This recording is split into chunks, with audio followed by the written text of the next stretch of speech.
ಹಣ ಇದು ಕೆಟ್ಟಲ್ಲ, ಆದರೆ ಆ ಹಣದ ಹಿಂದೆ ಸೇರಿದ ಅಧರ್ಮ ಇದು ಬಹಳ ಕೆಟ್ಟದ್ದು. ಹಣದಿಂದ ಸುಖ ಸಜ್ಜನರಿಗೂ ಇದೆ, ದುರ್ಜನರಿಗೂ ಇದೆ. ಆದರೆ ಯಾವುದೇ ತರಹದ ಅನಾರೋಗ್ಯಕರವಾದ ವಿಷ ಮೊದಲಾದ ವಸ್ತುಗಳ ಮಿಶ್ರಣವಿಲ್ಲದ ನಿಜವಾದ ಜೇನಿನಿಂದ ಆರೋಗ್ಯವಂತನಾಗಿ ಆನಂದವನ್ನು ಸ್ಥಿರವಾಗಿ ಅನುಭವಿಸ್ತಾನೆ ತಿಳುವಳಿಕೆ ಇದ್ದವ.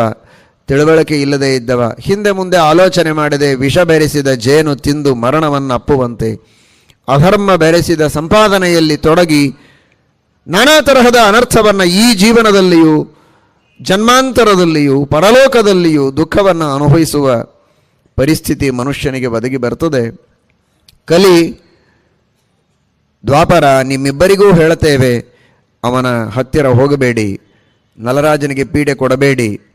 ಅವನ ದೌರ್ಬಲ್ಯವನ್ನು ಉಪಯೋಗಿಸಿ ನೀವು ಪೀಡೆಯನ್ನು ಕೊಡುವುದರೊಳಗೆ ಯಶಸ್ವಿಯಾಗಬಹುದು, ನಾನಿಲ್ಲ ಅನ್ನೋದಿಲ್ಲ. ಆದರೆ ಆ ಯಶಸ್ವಿತೆ ಇದು ಅಪಯಶಸ್ಸಿನ ಮೊದಲು ಹಂತ.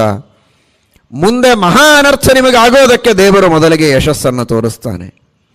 ಕೆಟ್ಟ ಕೆಲಸ ಮಾಡುವವರಿಗೆ ಅವರಿಗೆ ಯೋಗ್ಯವಾದ ಗತಿ ಕೊಡಬೇಕು ಅಂದರೆ ಕೆಟ್ಟ ಕೆಲಸ ಮಾಡುವವರೆಗೆ ವಿಘ್ನ ತರದೇ ಇದ್ದ ಹಾಗೆ ಕೆಟ್ಟ ಕೆಲಸ ಮಾಡಿಸ್ತಾನೆ.